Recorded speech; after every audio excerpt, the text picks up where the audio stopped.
மருதமலை நாட்டை நேர்மையான அரசன் ஒருவன் ஆண்டு வந்தான். அவன் ஒரு நாள் மாறு வேடத்தில் நகரத்தை சுற்றி பார்க்க புறப்பட்டான். இரவு நேரம் இளைஞன் ஒருவன் அரண்மனையை நோக்கி வருவதை பார்த்தார். தம்பி, நீ யார்?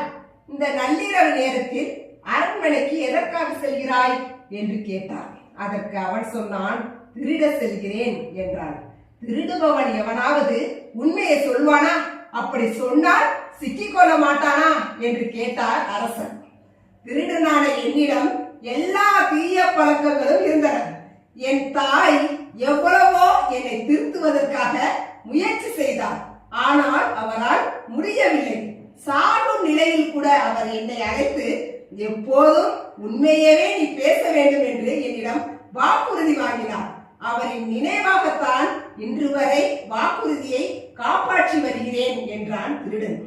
தம்பி, நீ அரண்மனையில் திருடுவதற்கு நான் உனக்கு உதவி செய்கிறேன். கிடைப்பதில் பாதி பங்கு எனக்கு நீ தர வேண்டும் என்றார் அரசன். திருடனும் அதற்கு ஒப்புக்கொண்டான். அரண்மனை கருவூலத்திற்குள் எப்படி நுழைவது என்று சொல்லி தந்தார் அரசன். கருவூலத்திற்குள் சென்ற அவன் 2 வைரங்களுடன் வந்தான். கருவூலத்தில் 3 வைரங்கள் இருந்தன. 3ஐயும் இழந்தால் அரசர் வருந்துவார். ஆகையால் 1ஐ அங்கேயே வைத்துவிட்டு 2ஐ மட்டுமே எடுத்து வந்தேன். உன் பங்கிற்கு 1 என்று சொல்லி 1 வைரத்தை அரசனிடம் தந்தான். மறுநாள் அரியணையில் வீற்றிருந்தார் அரசன். பரபரப்புடன் வந்த அமைச்சர், அரசே, கருவூலத்தில் இருந்த வைரங்கள் 3மே திருடு போய்விட்டன என்றார். 3 வைரங்களும் திருடு போய்விட்டதா என்று கேட்டார் அரசர். ஆம் அரசே என்றார் அமைச்சர். திருடன் பொய் சொல்லி இருக்க மாட்டான்.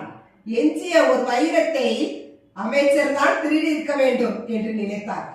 அரசர் வீரர்களை அழைத்து அமைச்சரை சோதனையிடுங்கள் என்று கட்டளையிட்டார். வீரர்கள் அவர் இடுப்பில் ஒளித்து வைத்திருந்த வைரத்தை எடுத்தனர். வீரர்களே, இந்த இடத்தில் இந்த பெயருடைய இளைஞன் இருப்பான், அவனை அழைத்து வாருங்கள் என்று கட்டளையிட்டார். அவர்களும் அவனை அழைத்து வந்து அரசர் முன் நிறுத்தினார்கள். திருடன் நேற்றிரவு தன்னை சந்தித்தவர் அரசரா என்பதை வியப்புடன் பார்த்தான். என்ன தண்டனை கிடைக்கப் போகிறதோ என்று நடுங்கினான். அமைச்சரே, இவன் திருடனாக இருந்தும் உண்மை பேசினான், நேர்மையாக நடந்து கொண்டான்.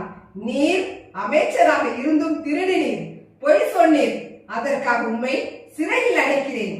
இளைஞனே, திருட மாட்டேன் என்று